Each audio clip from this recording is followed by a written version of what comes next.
दादी कोई अच्छी बात बताओ ना। अच्छी बात। एक ब्राह्मण थे, उनकी बेटी की शादी थी तो वो एक सेठ के पास पैसे लेने गए। तो उन्होंने एक कागज में लिख रखा था कि पहले आंखों से देखो, फिर दिमाग से मनन करो और फिर सामने वाले को दंड दो। बिना विचारे दंड नहीं देना चाहिए, ऐसे ही जल्दबाजी में काम बिगड़ जाता है। वो गए वहां पर, उन्होंने सेठ से कहा ये कागज हमारा रख लो, हमें पैसे दे दो। सेठ ने कहा कोई जेवर एवर होता तो हम रख लेते, इस कागज के टुकड़े में क्या है। बोले अगर तुम्हारे काम ना आए ये कागज का टुकड़ा तो हम इसके बदले में तुम्हें मतलब ब्याज, दुगना ब्याज देंगे। सेठ ने कही चलो कोई बात नहीं, दे दिए सेठ ने। सेठानी ने कहा इस कागज के टुकड़े में ऐसा क्या है जो आपने रख लिया और पैसे उस ब्राह्मण को दे दिए। उन्होंने देखा कि इस कागज के टुकड़े में, उन्होंने पढ़ के सुनाया कि पहले आंखों से देखो, फिर दिमाग से मनन करो, फिर सामने वाले को दंड दो।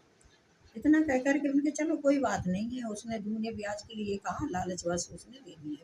12 बरस के लिए सेठ जी बाहर चले गए, घर ब्राह्मण आया। ब्राह्मण ने कहा सेठानी अपने पैसे रख लो। और वो कहाँ है सेठ जी? बोले सेठ तो बाहर चले गए, उनका लेन देन वही करते, हम नहीं जानते। सेठ 12 वर्ष बाद जब आए तो सेठ ने वो कागज था तो मैन, बोले सेठानी खोने दे कागज को, तूने मेन दरवाजे पे वो कागज चिपका रखा था।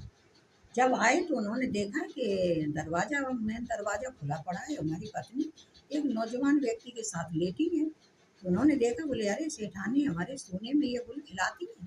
बहुत गुस्सा हुए, कटार निकाल ली मारने के लिए। जैसे ही मारने को हुए तैसे उन्होंने देखा कि कागज में लिखा था कैसे पहले देखो, फिर दिमाग से मनन करो, फिर दंड दो। बोले क्या जाता है, थोड़ी देर सेठानी से पूछ लेती है जगह की। जगाया तो सेठानी जैसी जगी, 12 वर्ष बाद सेठ जी आए थे, पैरों में गिर पड़ी घबरा के।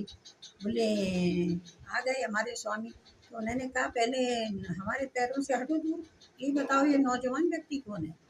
बोले ये तुम्हारा बेटा है जिसको तुम 12 साल का छोड़ के गए थे, 12 वर्ष बाद ये 24 का हो गया। सेठ जी बड़ा दुखी हुए, बोली अगर ये कागज का टुकड़ा आज सामने ना लगा लगा होता अगर, तो आज मेरे से बहुत बड़ा अपराध हो गया होता। इसलिए हर बात को सोच समझ के करना चाहिए, नहीं है कि सोचा विचारी कुछ भी न करो और दंड दे दो।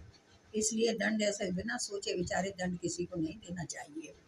ये सोच के सेठ जी को बड़ा पछतावा हुआ। तब तक ब्राह्मण आ गए। ब्राह्मण ने कहा भाई सेठ जी अपने पैसे लो। उन्हें पता लग गया सेठ जी आ गए। जैसे ब्राह्मण ने रुपए दिए और ब्याज देने लगे तो ब्राह्मण से बोले सेठ जी, अरे ब्राह्मण देवता, आपका बड़ा उपकार, मैंने आपने हमारा घर बर्बाद होने से बचा लिया। मैंने अपने बेटे को ही मार दिया था। अपनी पत्नी को मार देती अगर ये कागज का टुकड़ा तुम्हारा मेरे पास न होता, तो आज मेरा तो सब खत्म हो गया होता है। इसलिए मैं ब्याज